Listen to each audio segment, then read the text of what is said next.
All right, all right. Hey, everybody. Good morning, good afternoon, good evening. It's evening for me going into night. Short days still, so it's dark outside and feels like night, but still not even that late. But hey, the days are getting longer. We're past that hump already, so yeah, I hope everybody's making it a great day. I think Loquitur is going to have an interesting time in GAC. I just took a quick look at what was in store. Seemed reasonable. Something I can work with, have a little fun with. TCO, on the other hand, devastation. The opponent already cleared me, and we got SLKR Relic 9 on the bottom. So yeah, unless I can figure out some way to get through this guy. That's a big no. I got nothing in my account that can beat that, so that one's over before I even click the button. The only question is, how much money can I get? How many times can I collect for beating a team? That's about the only question for Obticeo today. But it's all right. We've got 2 wins. We're in the final round, so we got 2 wins under our belt. We'll go 2-1. I didn't really want a 3-0 anyway, so for those who know, I'm not a big fan of 3-0s because usually if you put your skill rating up too fast, then a lot of times you just get knocked right back down anyway. So yeah, I'm fine with Chromium 3. We'll get to Chromium 2. I don't want to get to Chromium 1 and get promoted to Erodium, though, because then I feel like I just get smashed back down on Obticeo. But we'll see. I'll take the wins that I can get, but certainly no wins for me today on the Obticeo account.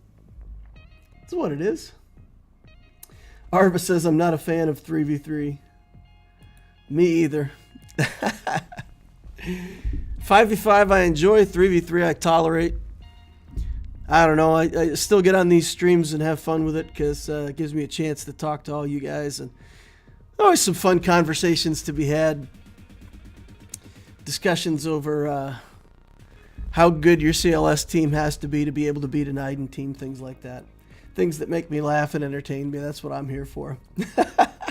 Help you guys have fun, answer any questions you got about account building, and otherwise I learn as much from you guys as you do from me, I think.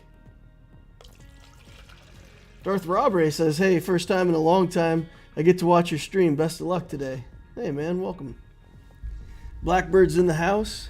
I'm suffering through the C3PO event at the moment. Yeah, if you're trying to do it with minimum gear, that's a little bit like pulling teeth. I mean, I just put my Ewok Elder at gear 12 all the time now, after having done it a couple times. Just gear 12 the Elder so I can put 6 dot mods on them, and that makes a really big difference. I found that building up Paplu also is a big difference maker. If you get Paplu to gear 12 and Elder to gear 12, it's pretty much a given. So with the gear changes now, it's not so bad to gear those characters up as it used to be. It used to be that anything you put on the Ewoks was taken away from other characters. But now you can kind of pop them up to gear 12 and not have to waste 11 hours trying to complete that event and get through the randomness of it. But yeah, getting Elders so that he can get 6 dot mods is a pretty big deal. Alanis Hawk says, I actually like 3v3. It helps those of us who play efficiently and punch up a lot. It's my experience that with building teams, there's a lot of 5v5 teams that I can build that punch up a lot. If you relic a Queel and put it with 4 other scoundrels, the team gets massive stats and you can punch up. If you do the same thing with 5s for a 501st team under Shock T, same thing. Those teams in 3v3 don't work. They're really less effective. Mon Mothma, same way. You could put a Relic Mon Mothma in with a Chupio and just a bunch of mediocre Rebel fighters, and Chupio would give the Relic stats to all the fighters, and that was a good team. Again, if you do that in 3s, you've got 1 Rebel fighter character and Mon Mothma and Chupio, and it just doesn't work. So for me, the way I like to build the punch-up teams, 5s is just the way to go, and 3s is like a good swift kick in the face. Psh. Lots of my stuff doesn't work. Just R7, the Ewok you need for the for the new TV platoon, says Arva. You'll be your guild's new favorite person.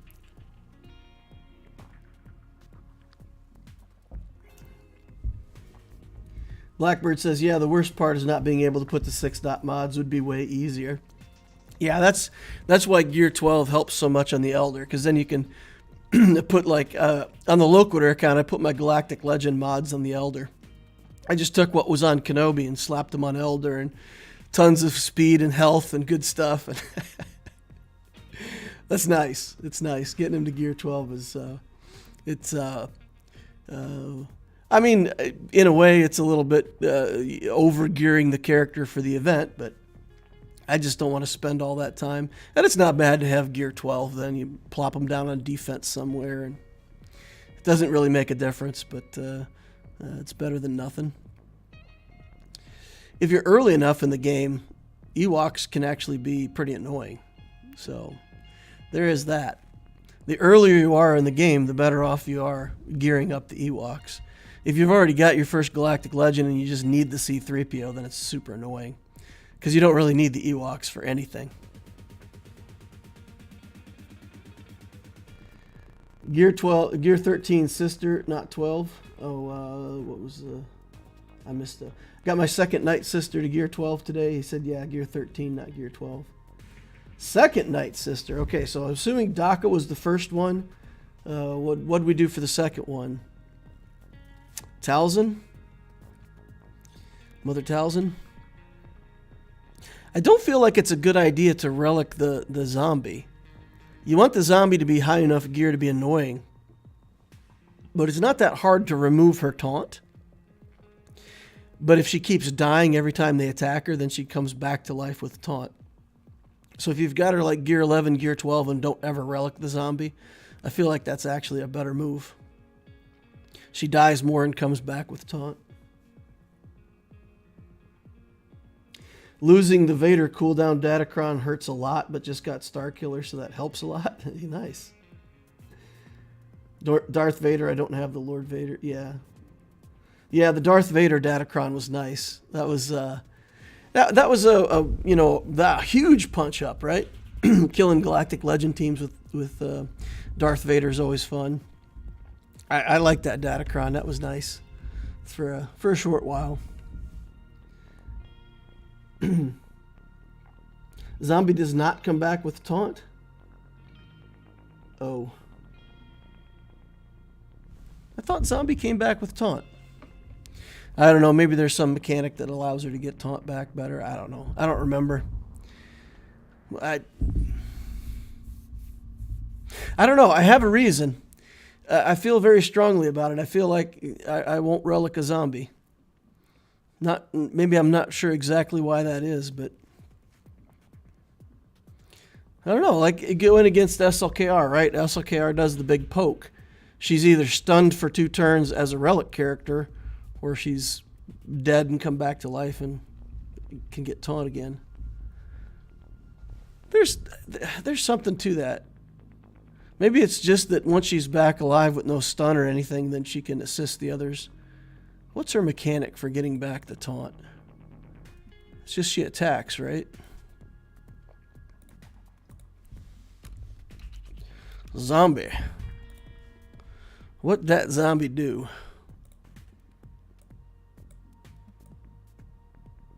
Okay, loses all protection. Revives with turn meter. There you go, she revives with turn meter. And then tenacity down on her basic. And then at the end of her turn, she gains taunt.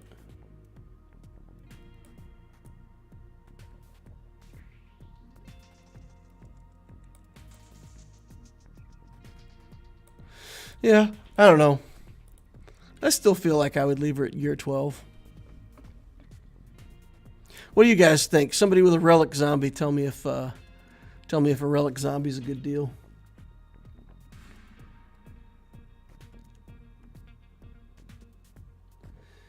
Zombie only comes back with taunt in the SLKR team.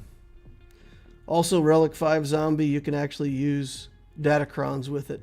I mean, that's a valid point. You can't use Datacrons. If all your other Night Sisters are Relic, then you wouldn't be able to use Datacrons. Zombie has taunt when it's with Kylo. Okay. Yeah, because it revives with advantage on the Kylo team and always has taunt. Maybe that's what I'm thinking of. Anyway. Relic 5 Zombie is great with SLKR. Nice. Alright, so put her at Relic 5 so you can use Datacrons. There is so much stuff I would rather take to Relics before Zombie, though. Good gravy. I feel like there's a lot of journeys can be done and a lot of characters before I would ever need a Relic 5 Zombie. Yeah.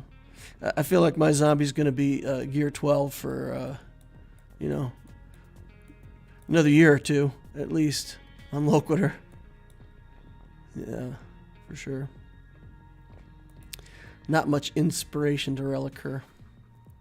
Of course, I don't have SLKR or some of the teams that she'd be good in anyway, so. Arvis has been using DACA Zombie to beat a lot of JMKs. Night Sisters do very well in the new TB. I'll take your word for that. Even with the new TB being a focus, I'm not sure if that's a reason. Again, if you have an account like mine, where you have one Dark Side GL, and you say, okay, I'm going to build Night Sisters for the account to do better in TB, why wouldn't you build Jabba? I mean, that's much more relevant. So if I could be relicking Night Sisters, I could instead be relicking Jabba requirements. So for me, stuff like that, it comes after, you know, maybe if I had 4 Galactic Legends, that'd be a good idea. I'm a big believer in Galactic Legends. I think, you know, building some characters in between your GL journeys is good. It's fine. It's nice. And I've got some characters in here that aren't part of a journey that I've reliced. Nest, of course. Stuff like that. But overall, I mean, I want my relics to be going toward a big journey for quite a long time into account building. And I know there's a different theory of account building that says, build all the the non-GL teams first because all of your relics are valuable. So instead of building, 10 relics toward a GL, you could build 2 full relic teams that are more relevant than the characters that you would build for the GL, which is true. But then you don't have the GL. And to me, the GL always trumps whatever those 2 other teams are. I can probably build 2 teams out of any journey to beat almost any 2 teams. Let's say you built two Revens and Malak, and you say that's what I'd rather do instead of a GL. Relic 2 Revan teams with Malak, not Malgus, because we have to get him out of Conquest, but let's say at least with Malak, and we relic all those characters. If instead you did SLKR, you automatically beat one of those teams, and you've still got a team that's almost as good as the other team.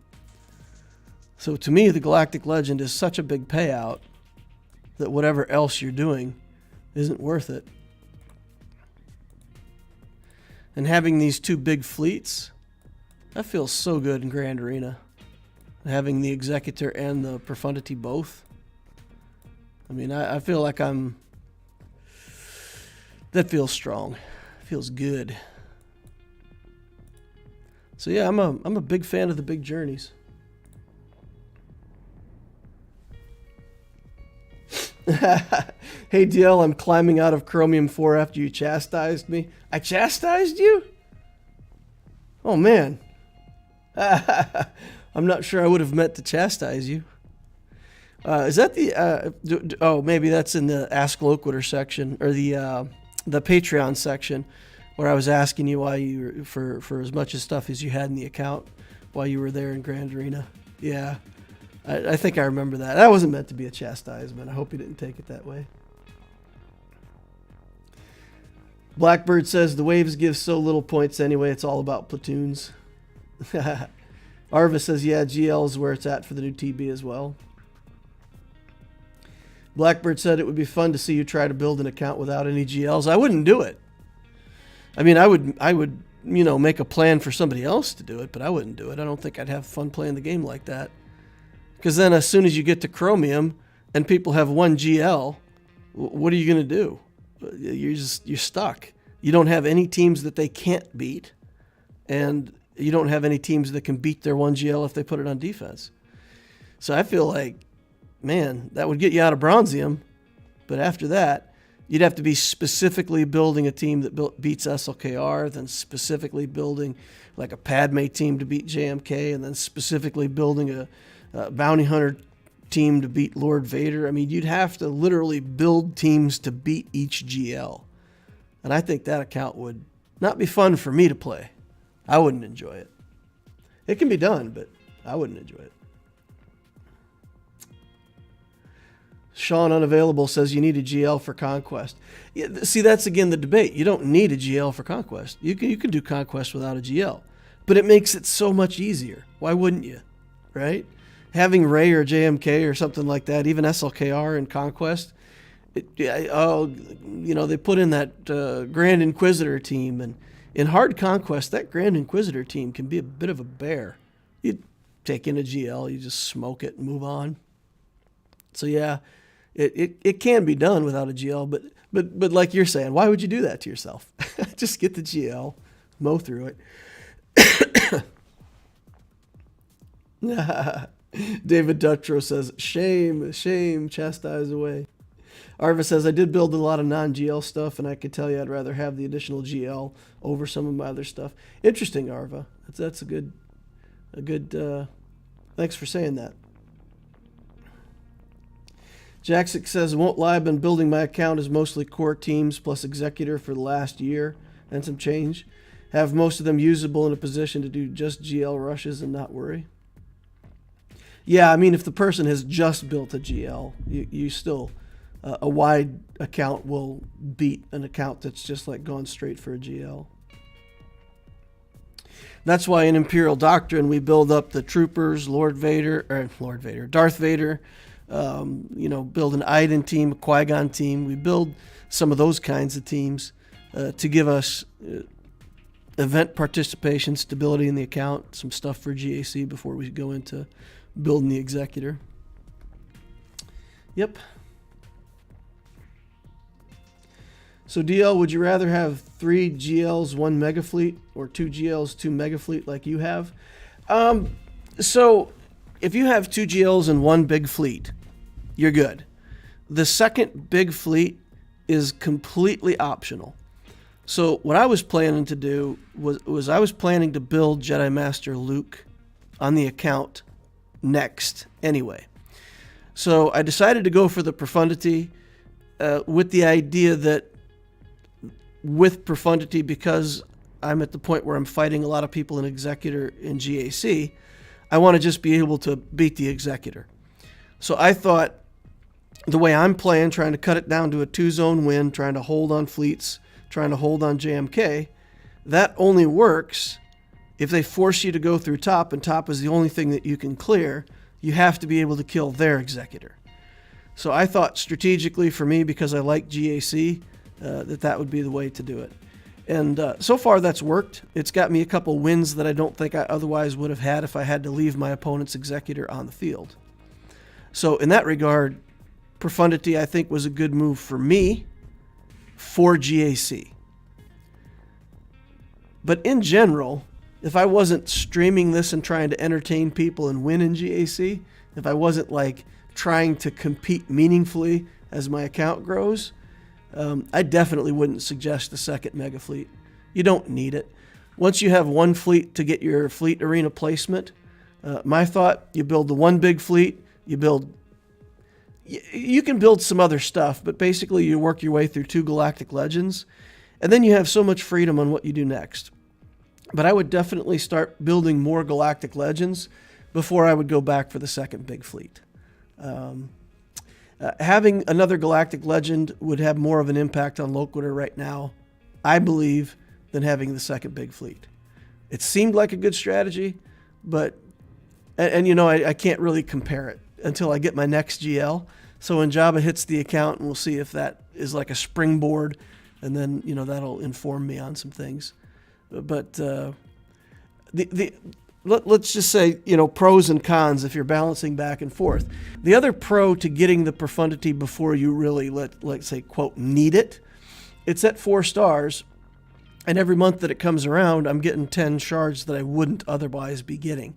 So by doing it sooner, I'll have it at 7 stars virtually for free, because I don't have to hurry. I don't have to force myself to get those shards. So in that regard, let's say in a very long-term plan, if you're going to play the account for a really long time, then yeah, it's the benefit that you start collecting those shards earlier than you otherwise would. Yeah, but what I'll recommend in the guides going forward: Imperial Doctrine, build the Executor, or the Hope of the Rebellion, build the Profundity first, and then you basically do 2 years of whatever you want. You don't have to build the next big fleet. That's a long answer to a simple question, but there's a lot of reasons why. I see it the way I see it, and I'm still thinking about what's best. But yeah, I think more GLs is better than the second big fleet.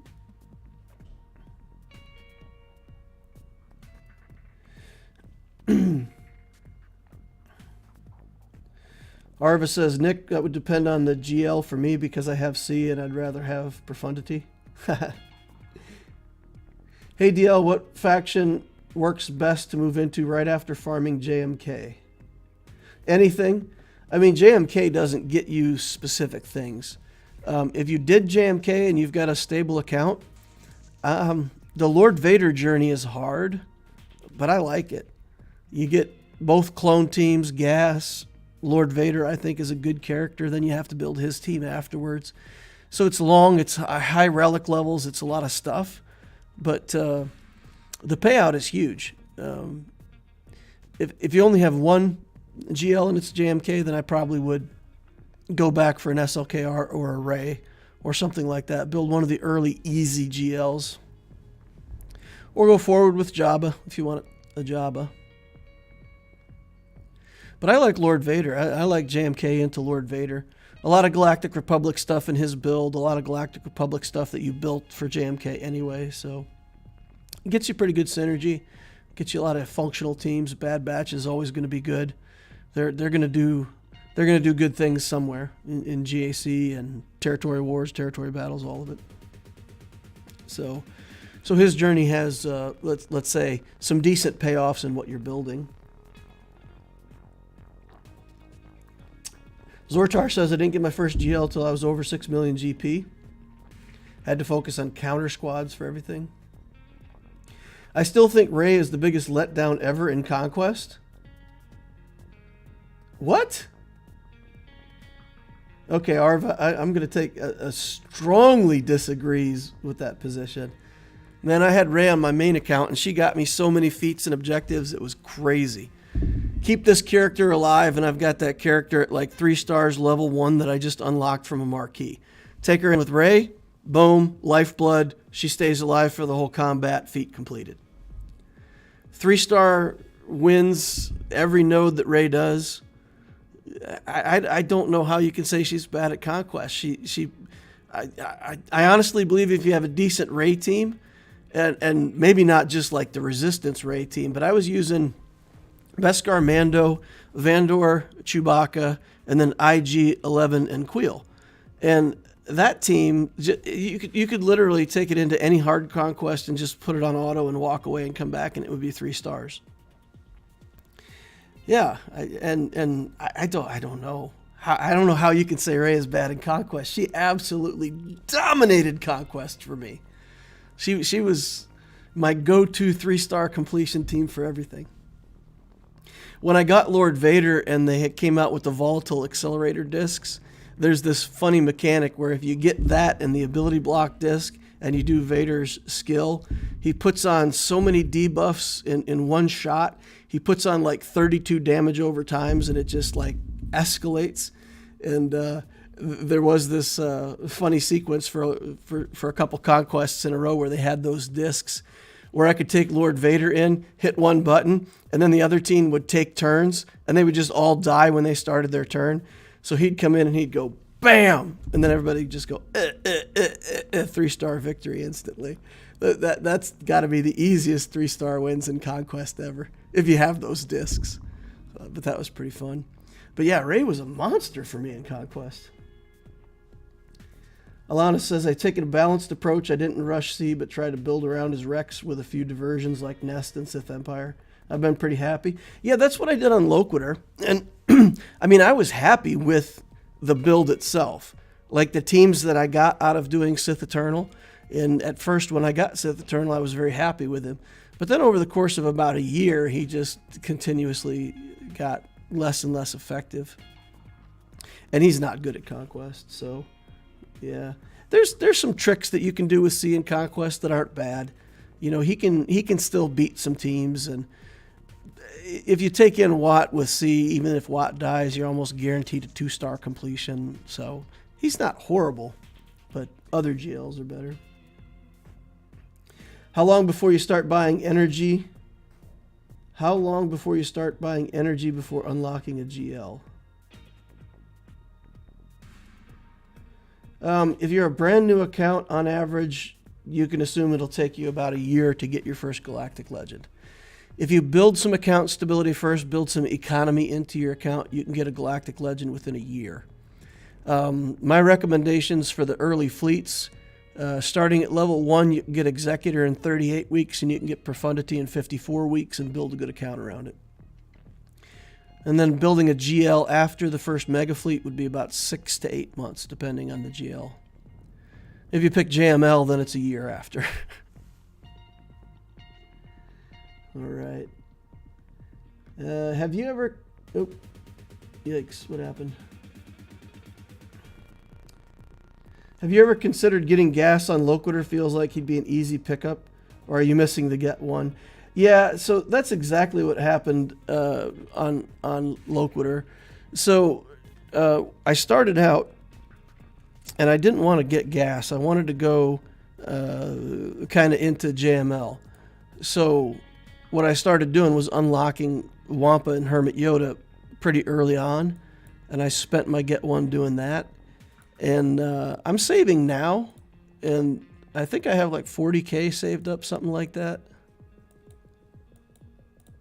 So anytime he fits in the routine, I could pick up gas and be able to, you know, get him to 7 stars in a reasonable time.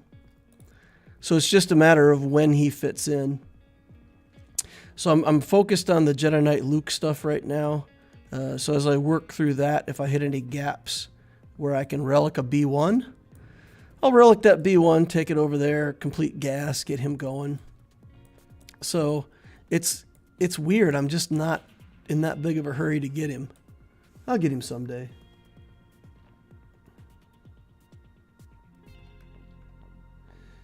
All right.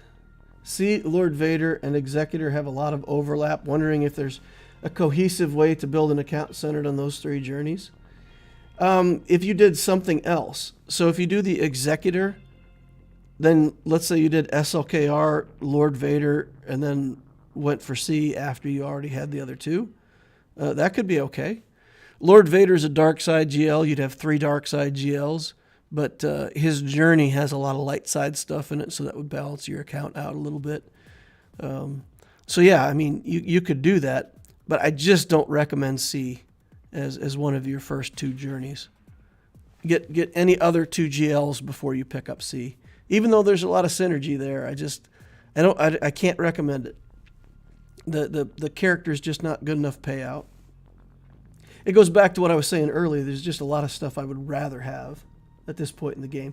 Now, who knows? Maybe the next Conquest, they put in a lifter for C where, like, he suddenly becomes extremely effective in Conquest or something. And then you'd say, okay, well, you know what? If he works in Conquest and gets me 3-star completions now, let's go. You know, C's back on the menu. So it's only, it's not because of GAC that I don't like C. It's because of all the other stuff. He struggles in territory battles. You can't. You have to wait for the right team to play him against in territory wars. He's not great in conquest, and the other GLs are. So that's it. That's my issue. All right. Because Rey is horrible at less than 80% stamina. That's why I really dislike her. Again, my experience, man, I was running Rey down to like 40% stamina and still winning. I don't know. We have very different experiences with that character, Arva. It's funny. It's funny how different it is. Van Ward says, I'm in love with the Traya Omicron. I took down a Relic 7 CLS 3v3 today with a Gear 10 Nihilus lead, Gear 11 Traya, and a Relic 7 Vader. Nice. Yeah, the Nihilus lead is you guys can go back and look. I've been using the Nihilus lead on Loquitur now for quite some time. I put together a Sith team with the Nihilus lead. I've been using that on and off. I've always liked that lead. Zareth put out a video, and now everybody's doing it again. So I guess when Zareth says something, that it becomes popular.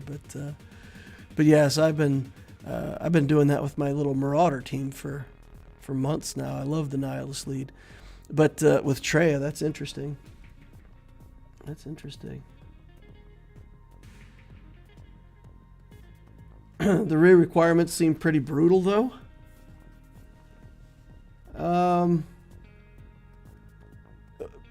The Rey requirements are brutal if you build the fleet.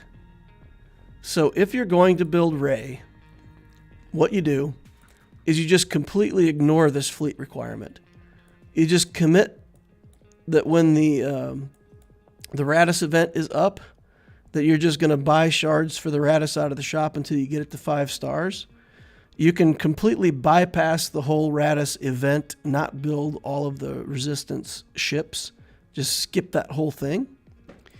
Then the only problems here are, BB-8. You have to get some first order stuff to get BB-8 unlocked. But that team doesn't really have to be that good. Building a first order team isn't bad. Crew is still, to this day, Crew is still one of my favorite characters in the whole game. So I never mind to build Kylo Ren unmasked. And you can get BB-8 pretty easily. And then these other requirements are just farms. It's not even a problem. Jedi training Rey is not too much of a problem. She unlocks with a lot of the stuff that you have here anyway. I think the only thing is for, I can't remember exactly, but I think you have to have both vets for her journey, right? So I think you do have to go get Vet Han still to 7 stars, isn't it? Let's see.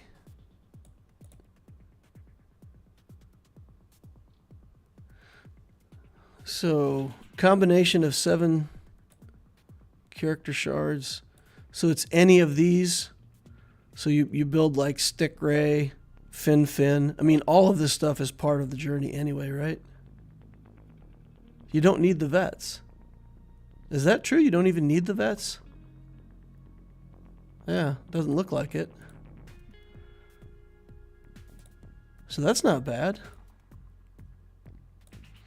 So you need BB-8, Finn, Rey. Oh, there it shows we need both vets. Oh, this is, because, okay. So that shop was for Rey as a galactic legend. So yeah, here you need both vets. So you need Finn, Poe, Stick Rey, and both vets. You need those anyway. So I don't know. It's not bad. But if you also build the ships, then it's super annoying.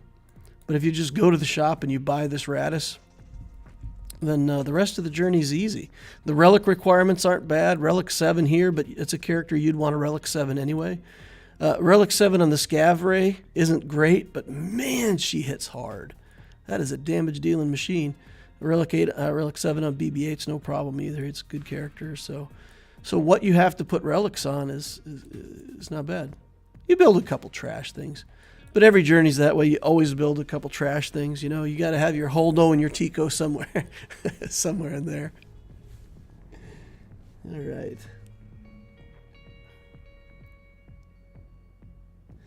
Everybody hates on C. I get good use out of him, says Van Ward. Yeah, I don't know how many times I'm going to have to explain it. I don't hate C. I just think anything else is better than C. C is the 7th best galactic legend, which means he's the 7th best character in the entire game. So that's not bad. Being number 7 out of a game with 300 characters or whatever it is, it's not a bad rating. But still, I'd rather have any other galactic legend, just for the whole game. Problem with C is he ain't great on defense. To beat stuff, JMK, SLKR needs specialized tune like armor, Daka Zombie, stuff like that. Yeah. My plan is Jabba in JML after Executor, then probably Lord Vader. Yeah, if you did Executor, Jabba, JML, and then Lord Vader, that's fantastic.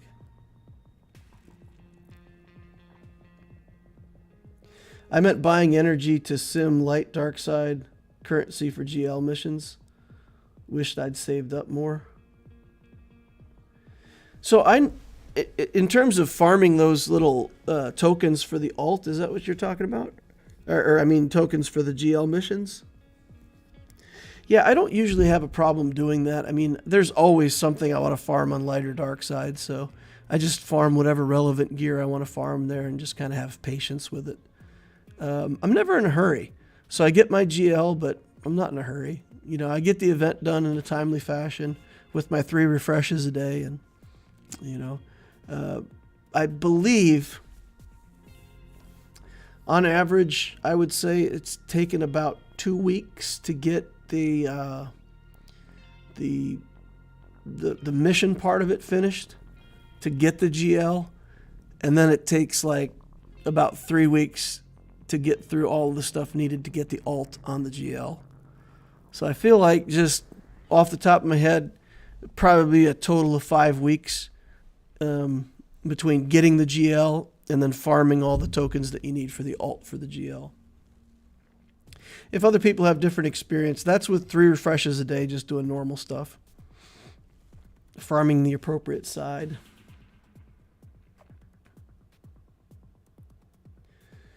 Okay. The revived tank Datacron with C could be good for killing JMK Cat. Could use crew as a pre-taunt. Yeah, that. If you get that Datacron that revives the tank the first time they die, that's interesting. Let Cat kill it, it comes right back. Nice. Sheldon Roy says I got a 6 million account with no GLs, was going to go first for C, but if what you say is true, I'll have to rethink that. Thank you. Maybe Lord Vader. I mean, if you've got a 6 million account, it's stabilized. You got a lot of teams. Jabba's the new thing. You know, Jabba is a good galactic legend. He works in all the game modes. He works in the new territory battle for missions that nobody else can do. So if you have a good stable account and you're looking to build your first GL, maybe look at Jabba the Hutt. If you've got the Jedi Knight Luke stuff, you know, if you can grab for Jedi Knight Luke and get Jabba, then basically you can do Jabba and then follow up with Jedi Master Luke back to back and have 2 GLs pretty soundly, pretty smooth transition there. What's making the Nihilist lead good again? The fact that it converts everything to health and you get a bunch of health steal, and basically it really helps you keep your characters alive. In battles where you're going to take hits, you can, because your whole protection and health bar gets converted to health, then it's easier to manage through that.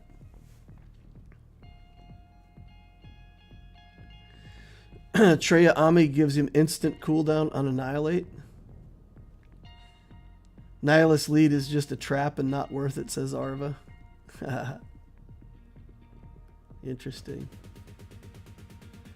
Hey DL, what could be a good follow-up journey on GL Rey? Anything in the game. Rey is kind of a standalone thing. There's not a whole lot of synergy with her and other things. So if you do Rey, you could follow it up with SLKR, Jabba, Lord Vader, JMK, whatever you wanted to build. There's some of the journeys have a lot of synergy. The only thing that you really have synergy with is the fact that you built Jedi Training Rey, which is also relevant for Jedi Master Luke. But I don't feel like that one character is very much of a carryover. So, yeah, basically anything you want. What do you need to get gas outside of GLs? He's my favorite character. Well, just look up the gas journey. That's what I would say. Just go look up the gas journey. You need some Galactic Republic stuff, Padme and whatnot. You need either the Negotiator or Endurance at 7 stars. And basically the big requirement, you pretty much have to have a Relic B1 unless you want to spend, a couple days trying to complete the final phase of the gas event. So you do need Grievous, a Grievous team, basically without Grievous. And then like Asajj and a bunch of other characters. It's not that hard to get. The hard part is getting the Get 1 to actually make gas into a 7-star character so you can relic him. Or even Gear 12 him. Arva says he loves gas, one of the best teams out there despite all the new stuff. And having DCs or even the lifter units like Malgus. Guapo says he agrees on gas being awesome. Just got promoted to Rhodium 2 with only gas and Executor at 4.1 million. I love gas. Nice. Lol says if GG could be used in the event, it'd be a cakewalk. Yeah, if you have to use Asajj lead. Yeah. All right, let's get into this GAC. Let's see what we've got in store for Loquitur here. Take a look at Toshista. 7.6 million galactic power, 3 in ships, 4.5 in characters. We look at the timing, 27,000 galactic war battles won. That puts this count at 5.5 years old. 7-star Executor in the house. Looks like Executor, Negotiator, Malevolence all done. Executrix and Endurance are relicked, but Chimera's relic 1. Not a lot of other stuff in here. Lando's MILF is done. Interesting. I farmed that ship on my main account.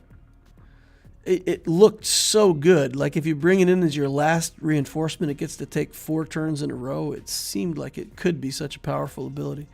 But then the ship's just bad. Doesn't do much. Ebon Hawk. Got some relic ships up here that are in good shape. Executor, of course. Galactic Republic. Got a Millennium Falcon that's ready to go. Interesting. All right, 3 GLs. Kenobi, Luke, Vader. He's got gas. Revens, Malik, the formula, all the things. He's got the stuff. Inquisitors, huh? Inquisitorius. All right, so he hasn't got the big guy yet. He's getting there. Zamwasel, Relic 7 with the Omicron. Zoinks. That could be dangerous. Bad Batch, of course, from that Lord Vader journey. Yeah, so just mostly the journey stuff. No Omicron on the Treya to trip me up. So you guys are saying that I have to Omicron Treya no matter what. Like don't think do. Just go Omicron the Treya. I have Omicrons to spend. I suppose I can just slap it on her and play around with it in GAC. Don't mind investing in those characters anyway, so. All right, so 3 GLs. Lots of stuff. But he didn't put any of the GLs on defense. So I glanced at this and I thought at first that he had a GL somewhere, but there's nowhere to be seen. This team, got to look at the speeds, but I think I'm faster than him. 213 on the Rey. 2 droids, so it's 16% on top of 258. So Mike Gideon is faster than him. Faster than his Rey team. So I can put Gideon in there. If I put Dark Trooper in there, I can use the Datacron, and the Dark Trooper will get 60% turn meter. So that Rey team shouldn't be a problem for us to deal with troopers. We got bugs. We got a Padme team down here that we have to deal with. Again, it's a no-tank Padme team. So we'll have to think about what we've got to beat this. Nest probably isn't going to work. Relic 8 Padme. I can put clones in there and hope to get to the aerial advantage execute before and get Anakin out of there. It's a quite high damage version of this team with a Relic 8 Padme in there. She does good damage. And we're not going to kill her without an aerial advantage. So she's just all health. But then the assists that Ahsoka is going to bring across are pretty... not a lot of offense on him. He's all health too.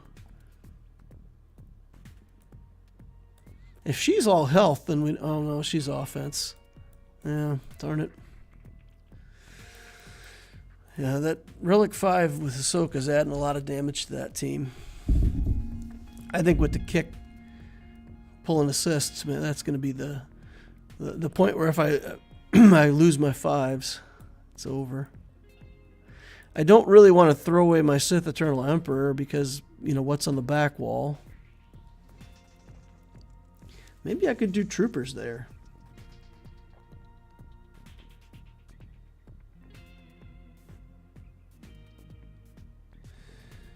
All right.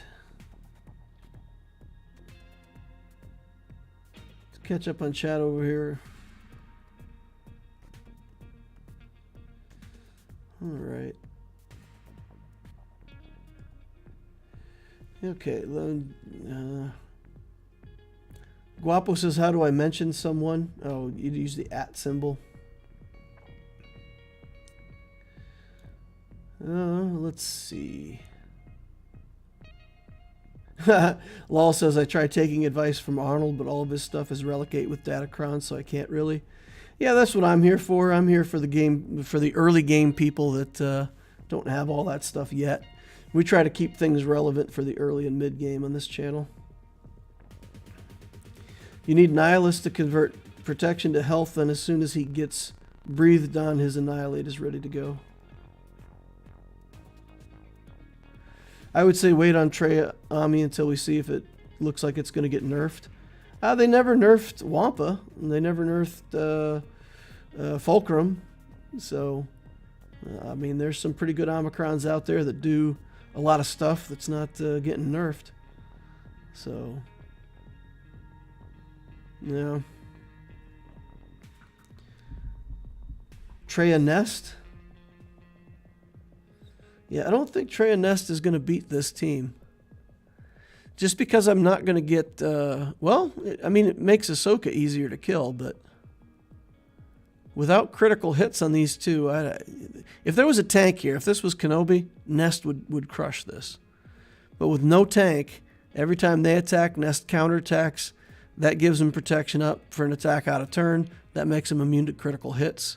And the Nest counter just really... not great. Now, if my Treya was big enough that I could keep an isolate on somebody and keep Treya alive, then it would work. Fulcrum eats MJ teams in Territory Wars. Yeah, nice. Fulcrum Ami is sweet also. Yeah, exactly. But it's good for one thing, right? Treya Ami is good for one thing. It's good for making a good team in GAC. It doesn't unbalance the game anywhere else. It's just another thing to deal with in GAC. So I don't think it'll get nerfed. I think it's where it'll be.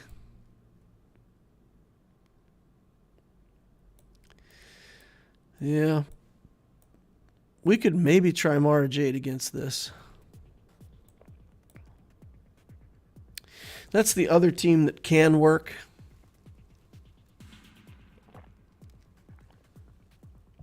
We get going fast enough. Kick Anakin. So we would have to use Mara Jade, Thrawn, and EP. That might be good enough to do the trick. Because his stuff is pretty slow.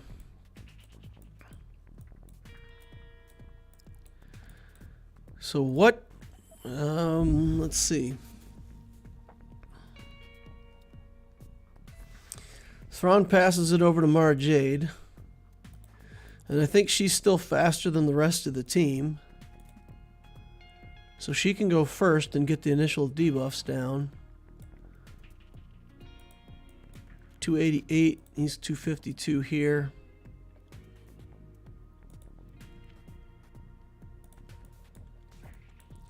$269. We can't take away their turn meter though. That's the problem. In 3s, we can't take away their turn meter.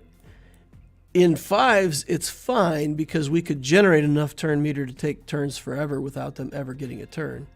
In 3s, they'll still get a turn. I don't know. I don't like this. I don't like this in 3s. I think it'd work in 5s, but I think in 3s, as soon as we miss a little bit of turn meter, they get to go. It goes badly from there.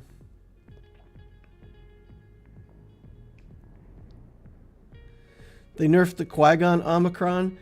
Well, the Qui-Gon Omicron had to get the text about as long as there's no GL. So they really left the strength of the Omicron alone. They just said it doesn't work if there's a GL present. So you can't use it to just destroy Galactic Legends. So it still leaves that as a fantastic Omicron. And imagine they did the same thing to Traya, and they said, okay, Traya just can't be used against GLs.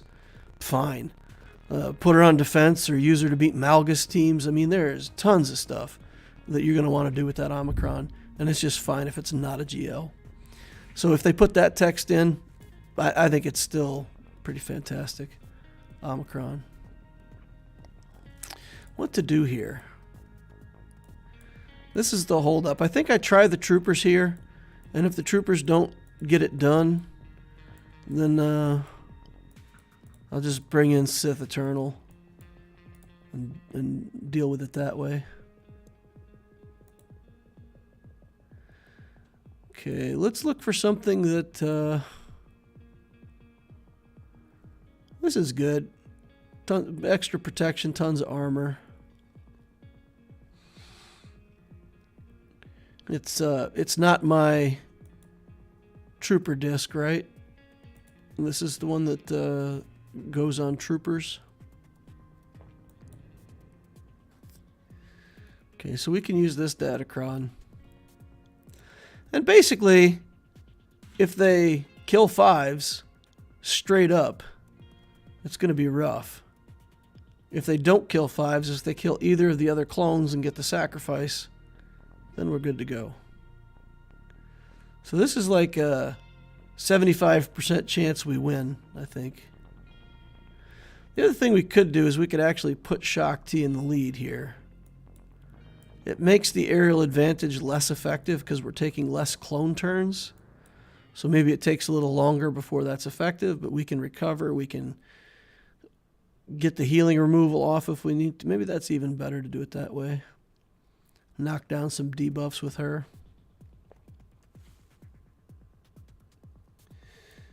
Yeah.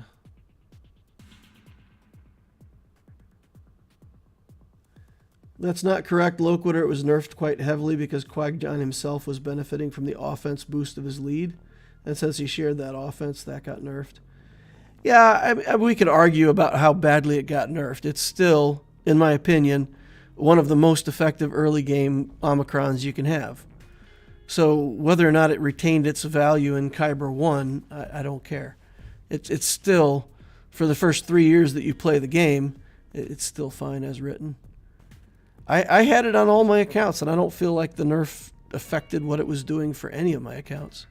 Even my Kyber 2, Kyber 1 main account, still plenty of use for that Omicron. So yeah, it got nerfed, but I don't feel like it. I don't feel like it was made to the point where it wasn't still one of the best in the game. All right, let's do this.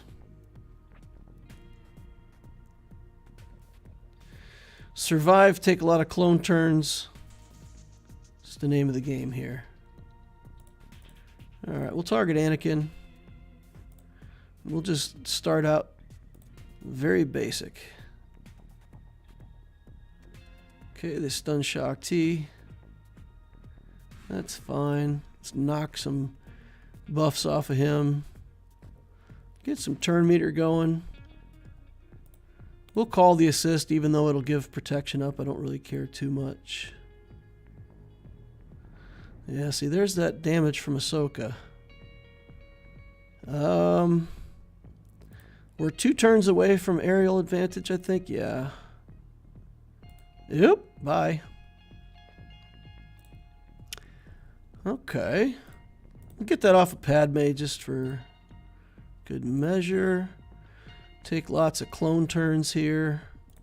We will heal up. Okay. Take this off of Padme. And then let's see if we've got enough to... Oh, that didn't work. Now I got to go to Ahsoka. She got that protection up right at the last second. I feel like I would have been able to kill her. I'm not sure if the aerial advantage would have worked once she got that protection up. Because she's Relic 8 with tons of life. There we go. 63 banners. We got it.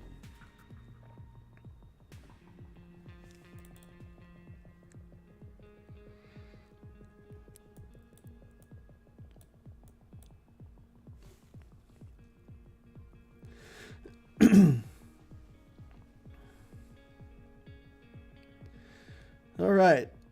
Mark Benefield says, like Lick Cherry Strawberry Saber deployed. Hello, chat, and hello, DL. There's an awful lot of people that haven't deployed their Lick Saber yet. Use your like sabers, your lick your lick sabers. Do whatever it is that you do to make that like button disappear. I would certainly appreciate that. Helps me, helps the channel. And I do thank you for it. We could nest those Geos real quick. Maybe use a Mon Mothma team here. Try to save the Radis team for something. I hate Geos. Geos are a team that's... I mean, they're just good enough that if you underestimate them, you regret it. So I don't want to take a good team against them, but if I don't take a good team and drop that battle, then I still have to throw a good team at it. My Iden troopers over here, I have the...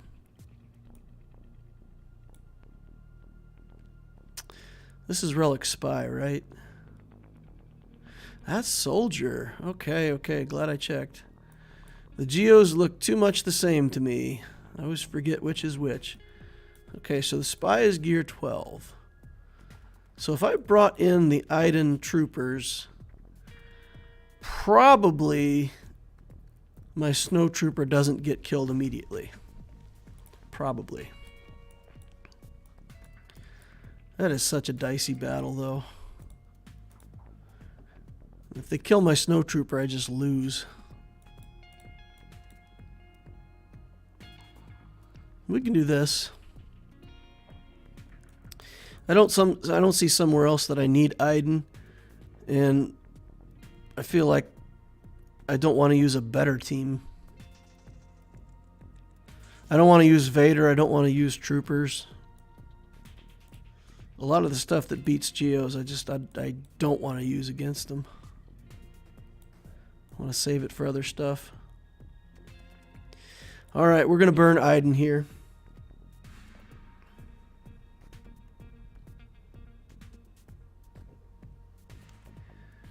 All right. Arv is off to bed. All right. Good night, man. It's like 1:30 in the morning where he is, so thanks a lot for joining. Really appreciate you, man. All right. We're not going to put the bubble up yet. Snow Trooper doing his thing. All right. Power up. Get big crits going. Here we go. Mowing down some geos. Okay, we'll do the assist again. Hiding down. Doing her job. Dying for the team. Okay. Interesting choice there, Geo Brood Alpha. I guess he must have already used the heal on his first turn. I didn't see that. All right, 56 banners. Get through that. Geo team. We've got a Zeta first order team here. This is the tank, right? Stormtrooper. So Gear 12 Stormtrooper. It doesn't feel like that threatening of a team. Maybe I'll bring in my little Jedi team to deal with that. I like the Mon Mothma team here. Use Mon Mothma and a couple of my lesser rebel fighters. A couple weaker things. Cara Dune. I don't know if I can put Biston in here though, right?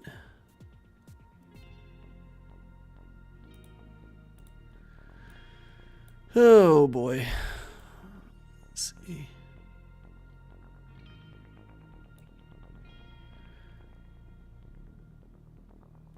I like the dispels, right? Because every time I do something, I'll be dispelling anything that they put on. If he executes me here, then I can resurrect.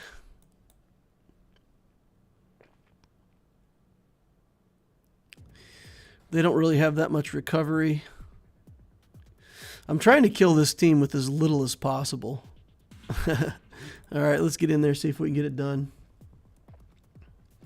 I wish my Kyber 4 opponent looked like this. Well, if he'd have put a GL or two on defense, then this would be a completely different battle, right? But he chose not to put his GLs on defense. Okay. Oh, man. Mistakes were made.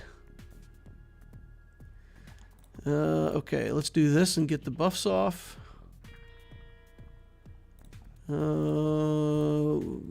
Oddly enough, I think I'm going to work on Droideka here. Going to stealth with Cara Dune. Her animation is annoying. And it turns out that it's also annoying when it's on my team. I hate her animation on the defense. Turns out I also hate it on offense. Look at this. She's just going over there and squatting down and taking 1.5 years to take her turns. Now I put the Zeta onto her. But we're not getting any potency. Because of the buff immunities, I guess. Alright. Droideka rolls up here. Get his buffs off. Get him taken out here shortly. Wow. This is like a chore. Why is Droideka so hard to kill? Good lord. Alright. We'll upgrade our little trooper. There, we finally got the potency up. After 1.5 years. Alright, defense penetration. Working on getting banners back now, if we can. Need the turn meter removal. Oh, we didn't get it in time. Alright, no turn meter removal for us. We'll get all those annoying buffs gone. 55 banners, not bad. We'll take it. Lost the whole game. Well, there you go.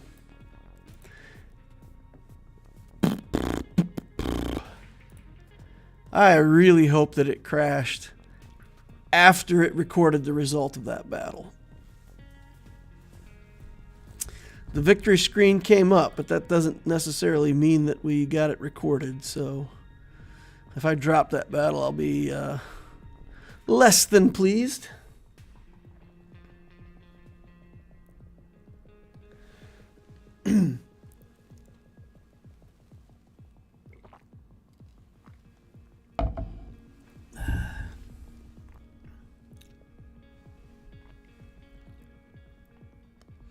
Since the Vader DC set expired, Vader makes a good geo counter.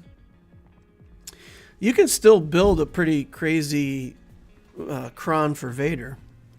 The one that gives, you know, the weakest dark side ally turn meter. You can make it so that Gideon's your weakest ally, then he gets the turn meter and can do turn meter drain. Right away, if you do that, then Vader can't be drained of turn meter, and basically Vader oh, never mind, he won't have any turn meter at that point. That's my bad. Yeah, no, that wouldn't work quite like I think, because I was going to say you could drain everybody's turn meter but leave Vader with turn meter, but if Gideon's going first before anybody's got anything, yeah, there's tricks that I'm sure we can make work with Vader with the new Datacrons. I haven't studied it much yet, but there is the tank revival one, and there's the turn meter one seemed pretty fantastic. In a Sana team, Car is better because she never uses her basic. Nice. Yep. All right, let's go see what happened with that crash, if that team's still standing or if we got credit for it.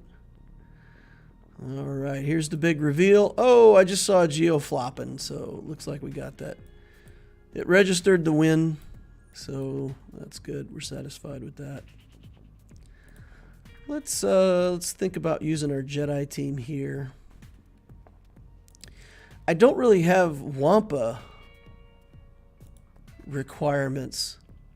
I don't want to burn Wampa before we get to the back wall, because if I then have Grievous and stuff to deal with, I don't want to have wasted my Wampa.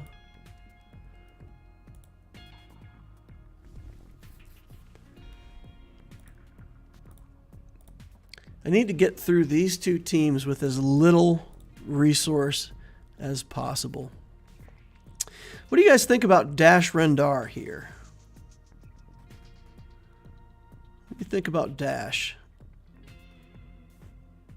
I feel like Dash does fine.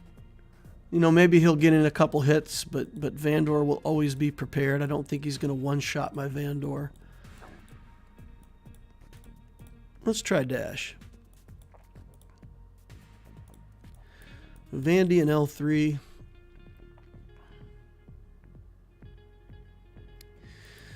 We'll just get in there and smite them with support power. I think Dash Rendar is like, he's support, right? His role is listed as support. I mean, if your support characters are doing that much damage, that's some rock solid support right there. Alright, basic, kill him off. Alright, let's, oh, look at that. You are not prepared. Alright, let's stun him, remove some buffs. We're gonna get Taunt back up over here, you know, because reasons. And then we'll just wail away on Phasma so that our next big hit finishes it off. Dash Rendar, sickening damage. Look at that guy. Pretty fantastic side effect of the Profundity Journey is getting that character. Let's do the Empire team here. A bit of a waste, but I think this should allow us to manage Dengar and Grief, and it shouldn't be a problem. Should not be an issue. Let's go. Hey DL, when do you think crystals from Fleet Arena are moving to somewhere else? I don't know. They've hinted before that they're going to move them, but I don't see any meaningful like changes or things that they're doing that make me believe it's going to be anytime soon. So they said they were going to, but I'm betting that they don't do it anytime soon. People really aren't complaining about it, and I think that's a lot of what drives some of CG's decisions. If they know that people are unhappy, then they do try to change stuff. But in general, people don't seem to be unhappy with Fleet, so maybe they just leave it alone. So I don't know. Their next book of changes was announced, and to my knowledge, it didn't say that they were going to remove the Fleet crystals in that latest Road Ahead. So that should be good for another 3 months. So we should be good until April.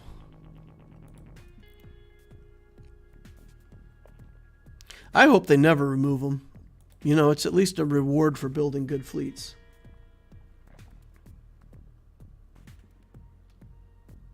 Palp and Mara is an OP duo when the train starts. Yeah. Evangeline says, I finally caught a live stream. Well, hello, welcome. Glad to see you here. Got an Enfys Nest here with a Relict Django in a team that's not a Separatist lead. Okay, so that team isn't scary. We got to take in good damage, but the team's not scary. Here's a Beskar Mando under Bo-Katan. This might be where I want to use my Radish. Maybe use the Radish team here. I feel like they'll do okay with dealing with the Dooku stuns and whatnot. Maybe I should maybe I should use my Jedi team here, because I can just kind of focus down Dooku and kill him, and just sort of neutralize the whole threat. Yeah, maybe the Jedi go here. Let's play that game. I don't think we want Bindo though. Maybe Hermit's better here. This Bastila probably gets one-shotted.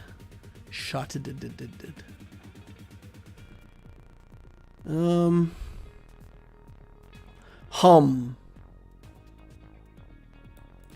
Ayla for stuns. Kind of like Ayla for stuns. So we can go in there and just stun Dooku. He won't be able to put himself under stealth, and I think we just stay on him until he's done. He should be stunned either by this or her ability.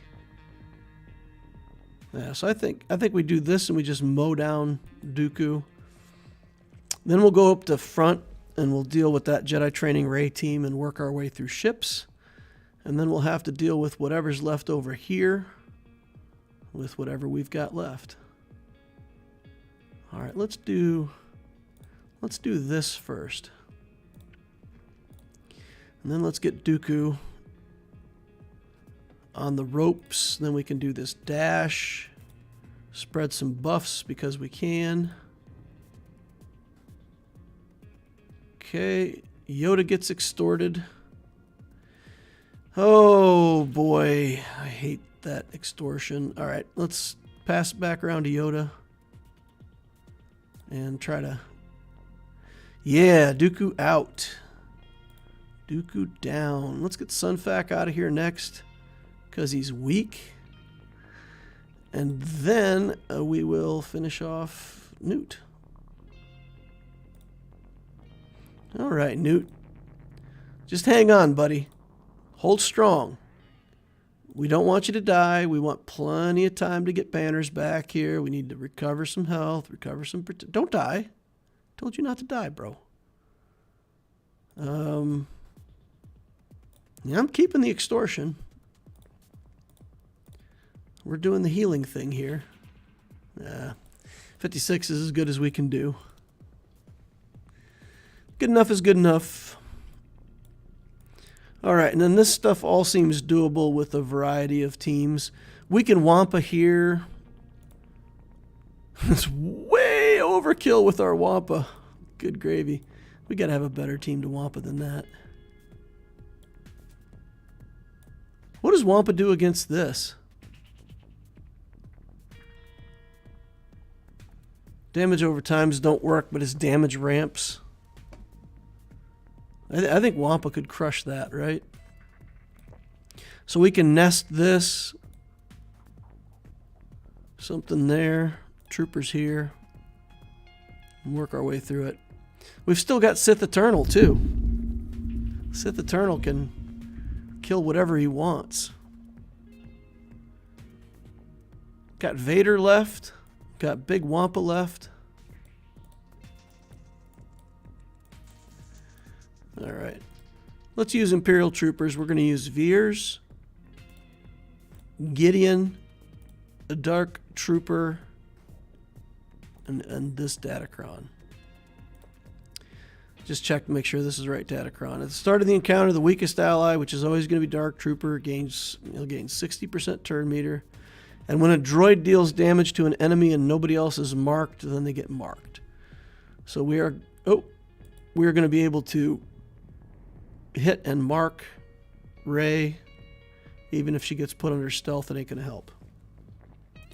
All right.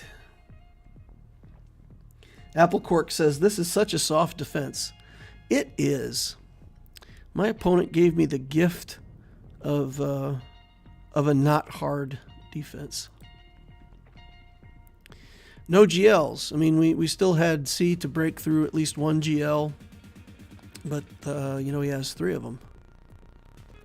Let's do this. It didn't mark Rey because she had, oh my.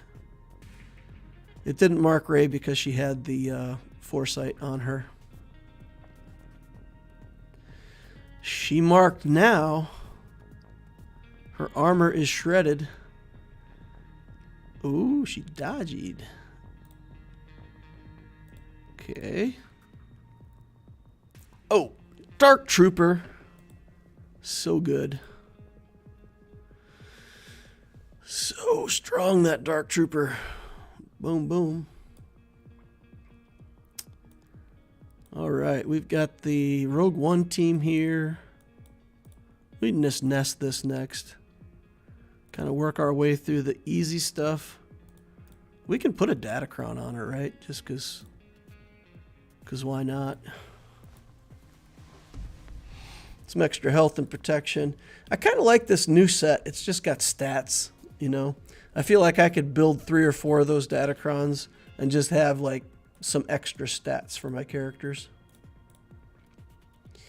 All right, put it on auto, catch up on chat. All right.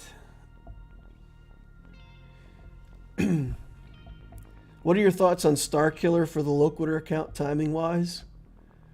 If you've watched my updates, I really, for weeks, I looked at like a bunch of different things. Man, I don't really want to do another GL. I could do Star Killer. I could do JML. I could do Jabba the Hutt. I really want to do Afra. So there's like all this stuff that I could do, and I'm having the hardest time deciding like what really is the optimal path. So I settled on doing Jabba and JML, and then we'll take a look at Afra and Star Killer after that. I feel like in a lot of these matchups,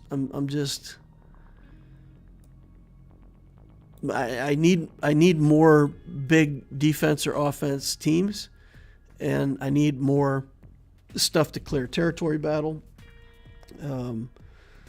You know, I'm one of the lowest placing people in my guild in territory battle. I'm like number 41 or something. And maybe it's just pride or something, but, you know, I want to be at least 25, somewhere in the middle of the pack. And if I don't build, GL teams, I'm not going to get there. So that's kind of what I'm thinking. I just need to knuckle down and build a couple more GLs before I start doing the miscellaneous journeys.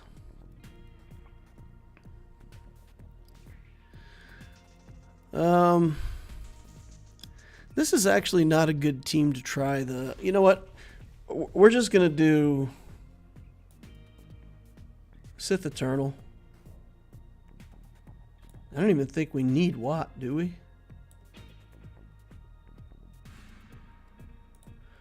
This has healing immunity for 2 turns. I don't think this team can put out enough damage to threaten a Relic 8C. I think we just solo this. Can't be too hard. Protection, potency. Whenever they inflict the damage over time, they gain a stack. They gain 15% turn meter on special. That seems good. Alright, so we should be able to go in here, just link these two, and it should be game over. I mean, I don't know how you could possibly do anything that would even threaten me. So we'll use C here, get kind of a free win.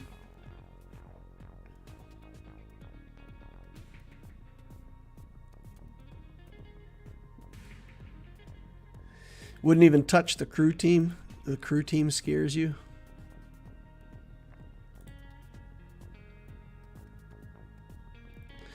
Well, let's try, what do we want to try on the crew team? Maybe we'll try that Radis team.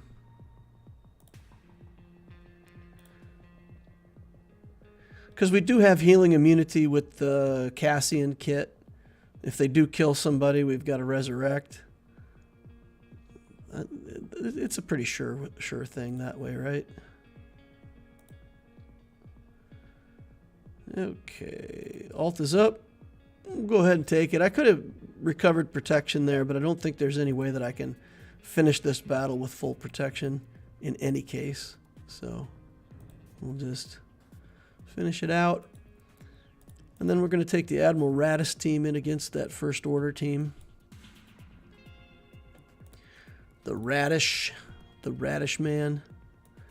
We still have CLS. We still have... My goodness. We still have a trooper kind. We still have some relevant troopers. We could put Piet in the lead for a team. Hellsteel, potency, protection. I don't think any of that really helps here. So we'll just go in. This should be an easy win. I mean, there's only like a Relic 1 crew. Should be super easy. Okay. Try to take his turn meter and stun him. Just miss him entirely. That's also possible. Okay, we'll take a couple stuns. Do nothing for a few turns. Wait around. La-di-da. Nothing to see here. Try to steal some turn meter and get a stun. Why not? Oh, so sorry about that. This should kill Hux. Yeah. And then when we dump the Cassian ability, that'll guarantee... Oh, no healing immunity. What happened? Look how hard we're hitting, though. Good gravy. Looks like this is actually a team. We weren't tickling people. We were actually hitting them. All right, we've still got a Wampa. What are we gonna Wamp? This is not Wampa material here. Still got Vader. Still got Piet. Still got CLS. Still got Padme. Zoinks! We're just filthy with options. Okay, let's go to the back wall and check back there again. We know we've got nothing but a Gear 12 team left up front, so we can go back to that anytime. Maybe Wampa this? Now let's take this one seriously. Maybe we Vader this. Maybe this is where we use Dat Vader.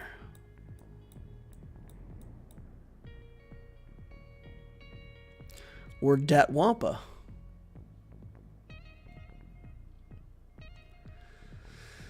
Oh boy, we got lots of stuff.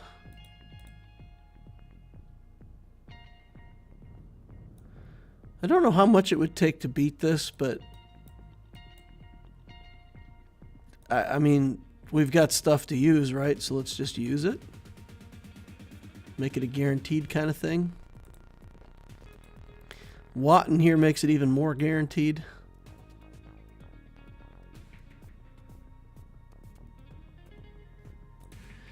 Do we want this leader? Offense and potency, minus 30% tenacity, and less speed. Sure, why not? We're going to try this.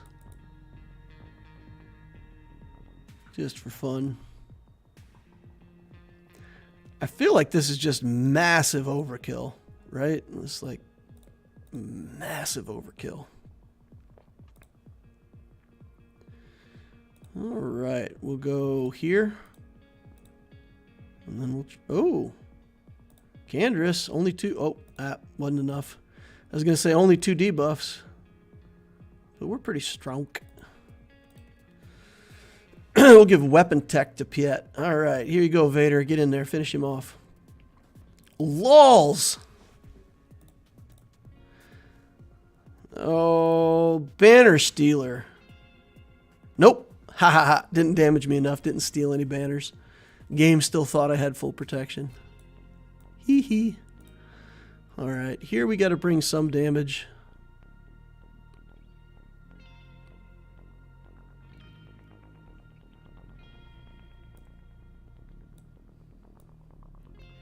What about CLS here? What do you guys think about the CLS team here?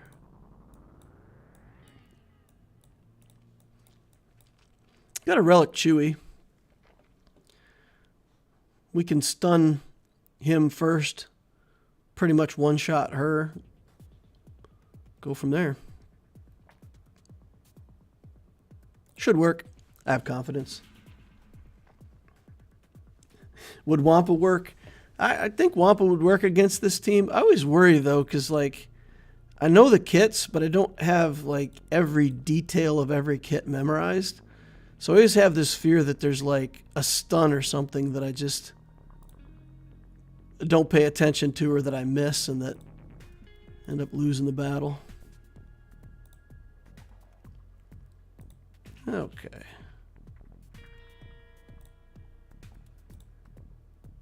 Oh, we're on fire. Let's hit over here. And then let's use this on Nest.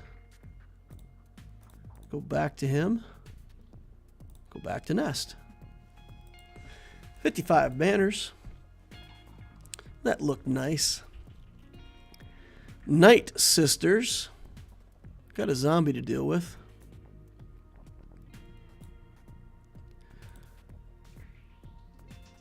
Where do we get the stun? The stun comes from Daka, doesn't it? Oh, tenacity down here. Right. Tenacity down on the basic. But then there's no stun. Is there? 50% chance to stun. Okay, so Asajj does have a stun. Alrighty then. We've got Padme with some stuff.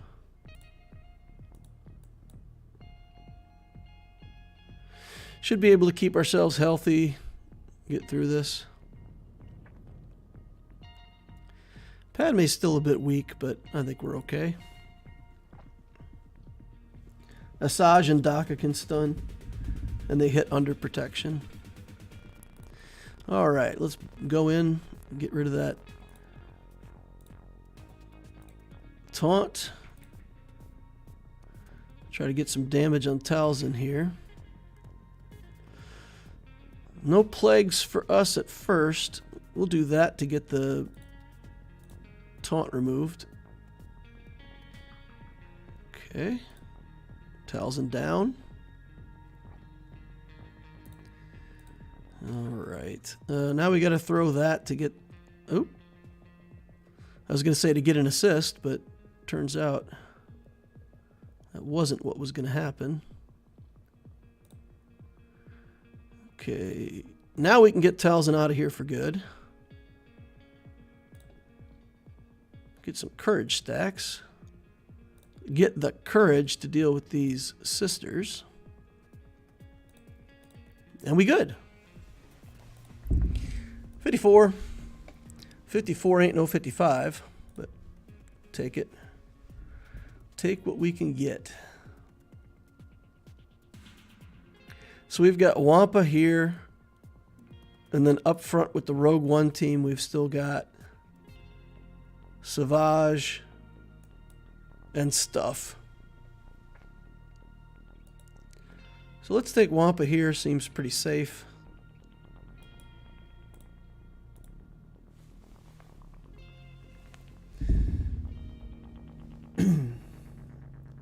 Nate Cornwell says, good evening.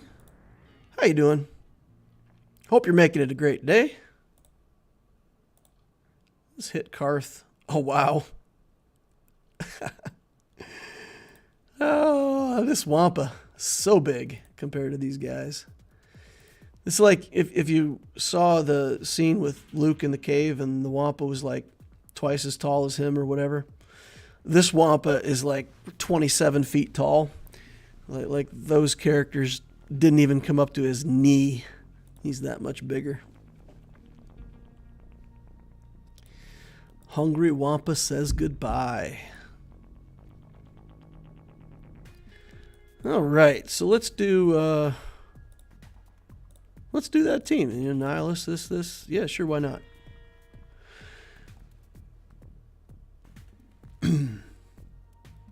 Can Savage solo this? That would be a legit question. I wonder if Gear 10 Savage could solo this. Probably. I think it must be close. All right. Let's, I think we're going to get, ooh. Well, I guess that answers whether Savage can do anything or not. Okay, Jin goes down first. This may have been a bad choice, ladies and gents. We don't have the second Zeta on Treya, so she doesn't get to cleanse the debuffs all over the place like you might want her to.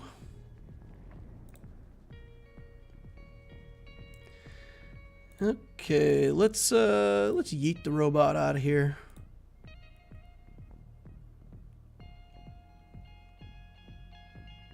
You know what? I don't know about that. I thought when Nihilus killed stuff, it wasn't supposed to come back. Do I have to have a Zeta on him or something to make it so that things can't come back? Or is that only... What? No, what? I sincerely thought that. I thought Annihilate meant that they were just gone for good. Oh, come on now.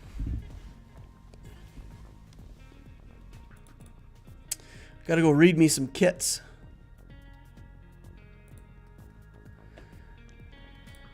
Come on, Loquitur. What's wrong with you, man? Take a look at Nihilus.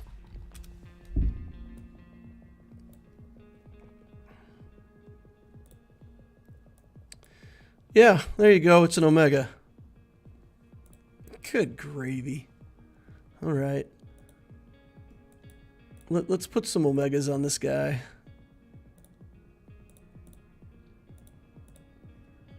If any buffs were dispelled, yeah, let's do some Omegas on this guy.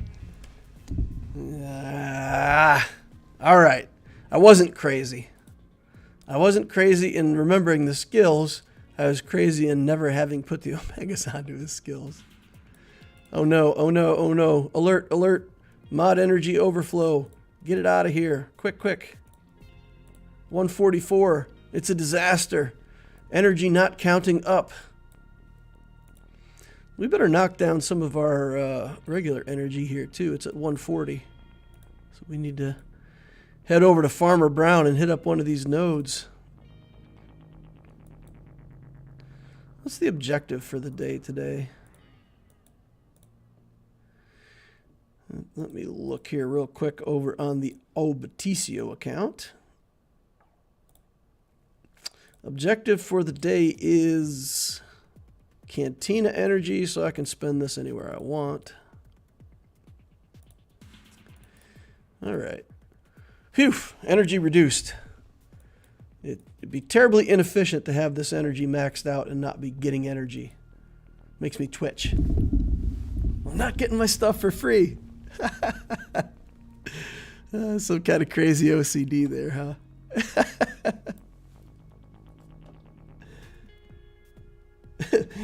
Sean Unavailable says, or you don't have the ability. Yup, or that. Yeah, yep, it's the Omega. Got to get the Omega on there for the no revives. Yeah. The robot popped right back up, and I'm like, wait, what?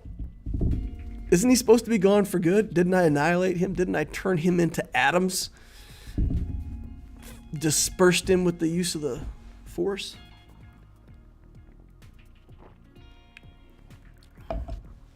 Cantina at 143 energy.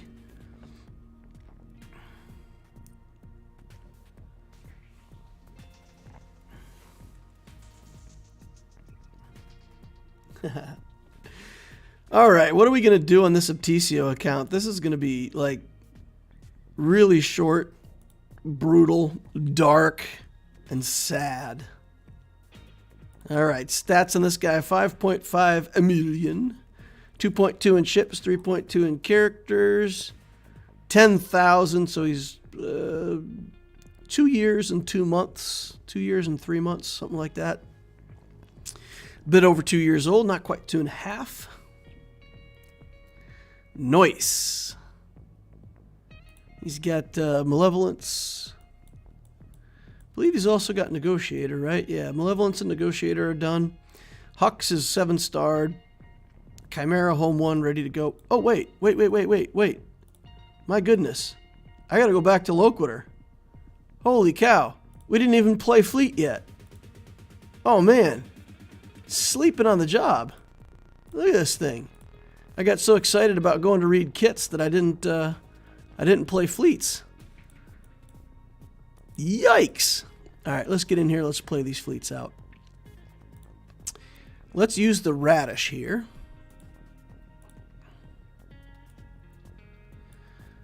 Okay, use that, this, and this.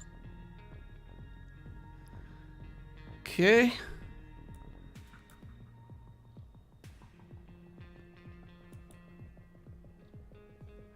I might need to actually build that that K2 up on relics and give him Gear 12 6-dot mods. Make that ship better, because it's just weak enough that sometimes it gets killed, and I think it probably shouldn't. All right, Outrider, Millennium Falcon. Man, we need pre-made ship squads so bad in this game. The wrong Y-wing. What did I do? Oh my god. Oh my god, I put it... Oh god. Oh.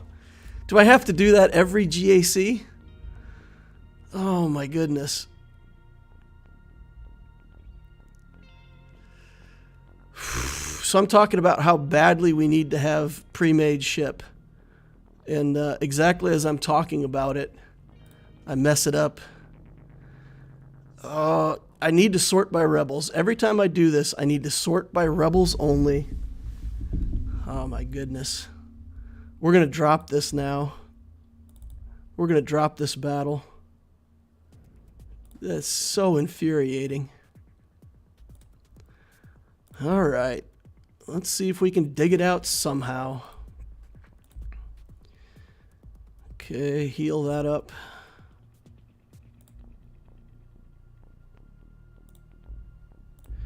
think we got to go back onto IG here.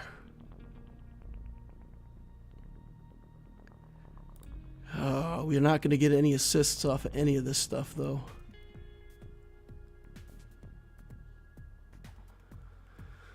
Oh, you guys were telling me in the chat too, and I didn't see it fast enough to address it before I clicked the button. So angry right now. We might still get it though. Be pretty cool if we got it. Okay, there's one big hit. Yeah, without the extra stuff from the Outrider, it's not going to happen. My God. So bad. So bad. All right.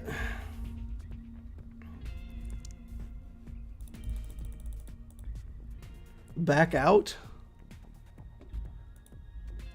All right. We can clean this up with Malevolence, probably. But that means we've got to beat one of these fleets with something else. So let's see if we can beat this with some kind of rebel fleet. Oh, so angry right now. Wow.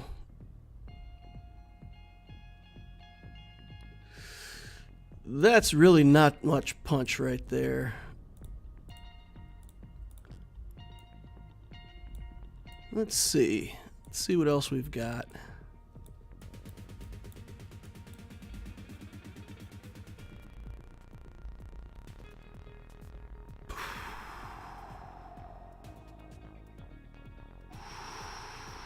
Yeah.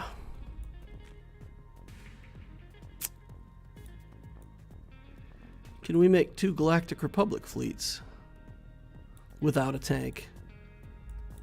Now I got to play my Galactic Republic fleet without a tank too.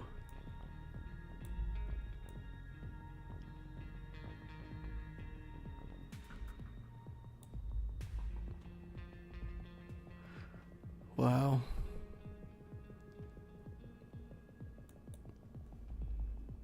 I mean, maybe the best thing to do at this point is just clean up these 2 other fleets and just leave the Executor alone.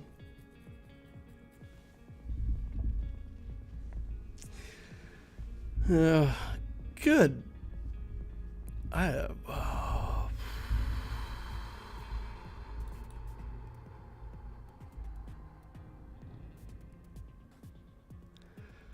All right, we're good. We're good. If I beat these other 2 fleets and just beat them clean, I'd rather take the banners. It's fine. It's fine. Let's do this with the Malevolence. We'll do the other fleet with the Negotiator.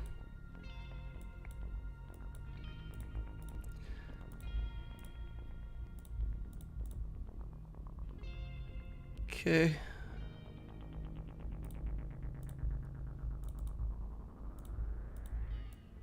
See if there's one more ship that I want to put in here.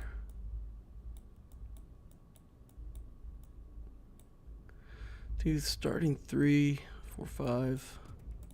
Let me throw that Rebel Y-Wing in there. We're not going to use it anywhere else.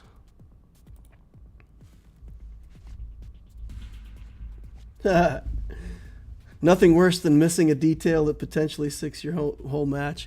Well, I don't think he's going to beat my Executor. So he's got his first order fleet on defense, which means he doesn't have it as his Executor counter. So I feel like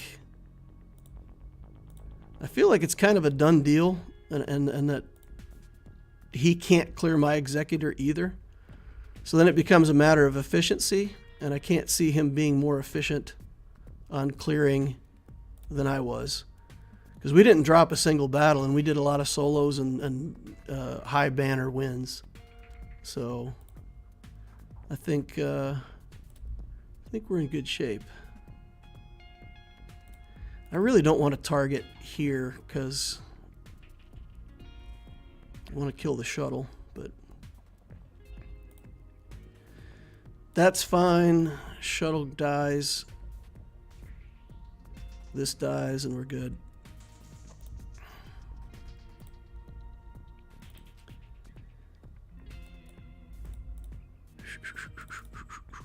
And I was just talking about Cassian's U-Wing too. So if Cassian's U-Wing could have lived through like one more hit, we'd have been under stealth again, and he would have had to attack the tank, and we'd have been good. Would have been good. It could have been a victory. We could have tried to snatch victory from the jaws of defeat. Maybe. All right, let's go. Let's get some Galactic Republic stuff going here.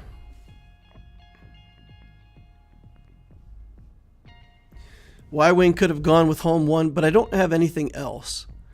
So if I put Y-Wing with Home 1, then I have a fleet. But I have like a garbage Biggs and just nothing. So that fleet, I don't think it could even beat this this Rey thing that we're dealing with here. Let's target here, give the big hits.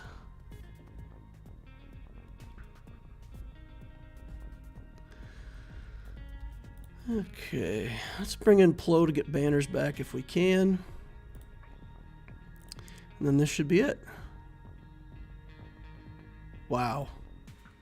Not only one hit, but two to steal back all the banners from that Anakin.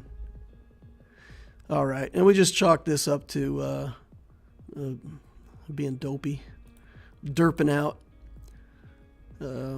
Yeah, if he clears my Executor and my whole board, then he'll win. Wow, can't believe I did that. Awful. Okay, that's a downer. Let's go into Obticeo and continue the trend. See what we can get here. Where do you see Raven's Claw and Outrider sitting pre-profundity?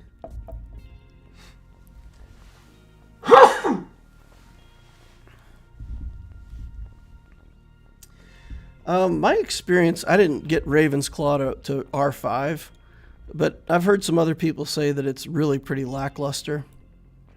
So, yeah, I don't know. That was actually one of my complaints, that building into the profundity, the fleet really felt like it wasn't good until I got the profundity done. So it was kind of in that regard, it was kind of a disappointment, honestly. We need to get a couple wins in here. I think I'll just trooper these Geos.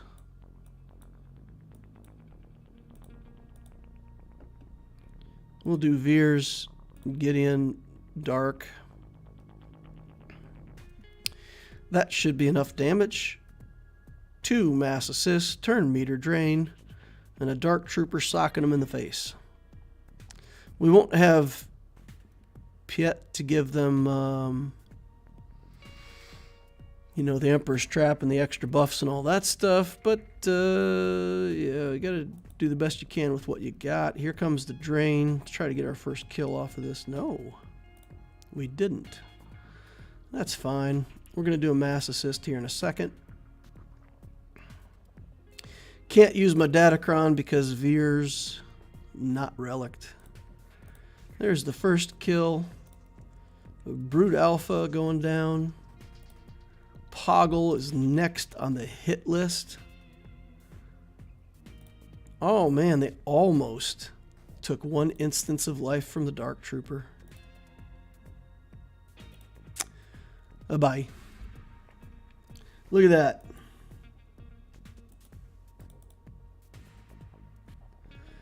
Look at that. All right, we could do a Mon Mothma team here.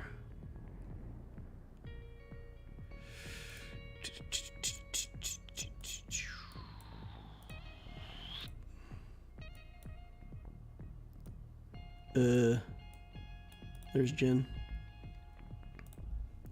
We could add a Datacron to this one.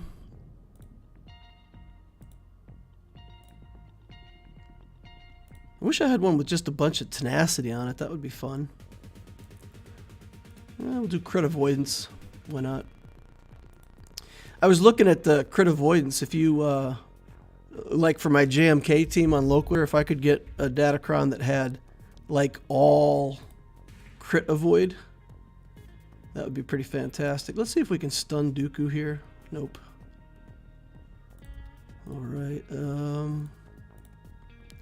hit soldier here real quick.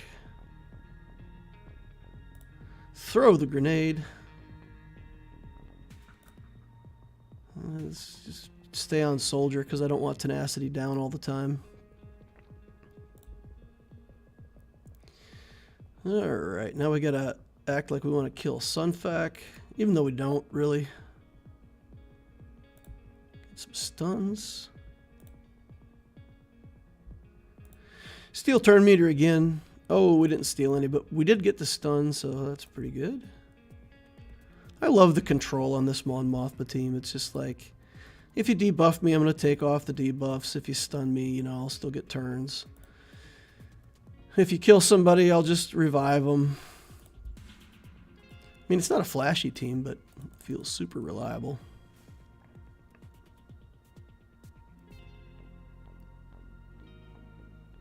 Sounds like keep working up Outrider, but can focus elsewhere on the Raven's Claw. Yeah, I didn't get good use out of the fleet, even with you know trying to use Outrider, Han's Millennium Falcon. Like at best, it was just a cleanup fleet for me. That's all I could really get out of it. We can mess around with the Qui-Gon team here.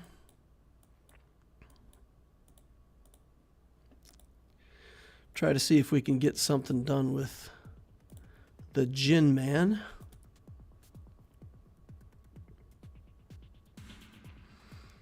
The AI does tend to go right for Qui-Gon Jinn now, though, so I don't know if they changed something or if it's just because he's the weakest on my team now, but the AI does seem to target him an awful lot. We'll wait for Qui-Gon to die before I do my big area effect. Well, we can do it now and get the opportunity to get a kill, so I'll take it.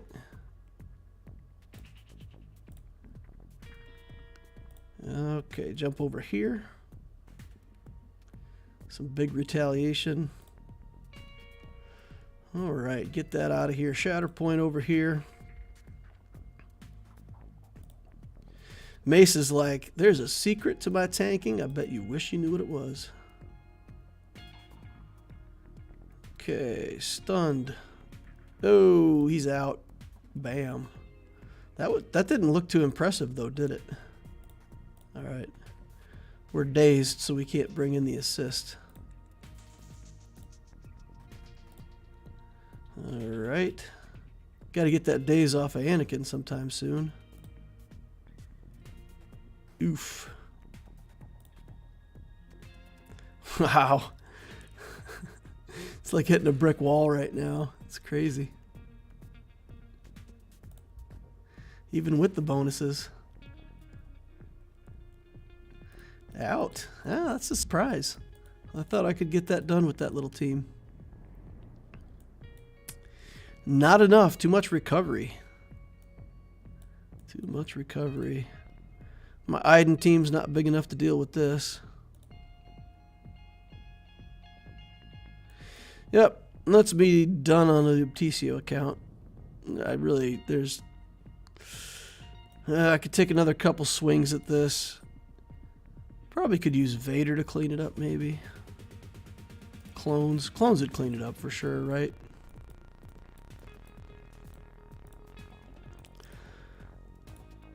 I don't think I can win, of course. I just it's free money, and it's kind of like, you know, each team that I beat's another 70,000 gold, which I can use. 70,000 credits, I guess I should say credits.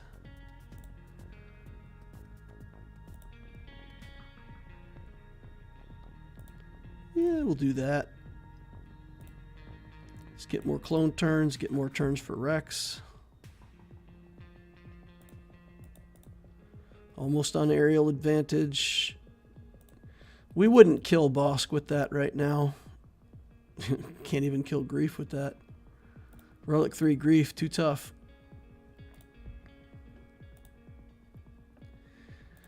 All right. Of course, aerial advantage is based on the number of turns clones have taken. And with only 2 clones, you get to it, but you just haven't taken that many clone turns yet. There we go. More money, more money, more money. Relic 7 first order. Let's get this done. Where's my Wat Tambor? Let's get this done.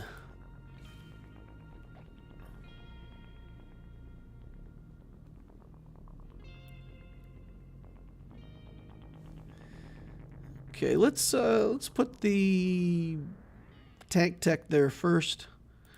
We'll do the Force Crush first over here, kind of slow roll it a little bit. We'll give weapon tech to Vader so he can start taking more turns. Yeah, let's stun him up. Let's return the favor. As you do for me, so I do for you.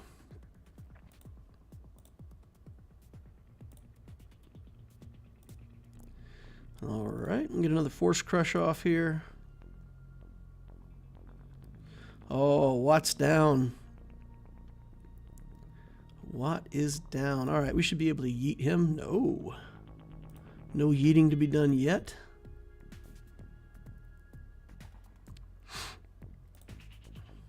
Okay. They're through his protection. He's still got taunt, but they're through his protection. Relic 7 Lobster, tougher than I thought. Having a hard time with him.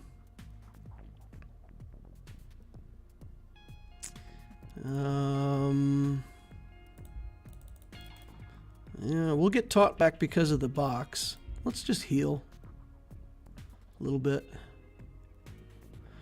Ooh, that hit on Vader was so hard. All right, you just got to do that. Oof. All right, well, that is definitely it. That's all we got. Yeah, my opponent threw tons of stuff down on defense. Not much we could do there. It's all right, though. I mean, we have those matchups. I've talked about that before in several of my holocrons that, you know, you just get those matchups, and if the opponent plays, you lose. It's not a really unfair matchup, though. I mean, honestly, his account's about twice as old as mine, but the galactic power is not that much different. So, yeah, he's just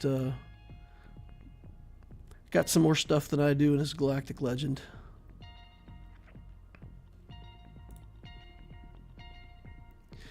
Alrighty, guys, I'm probably just going to call it there for the evening.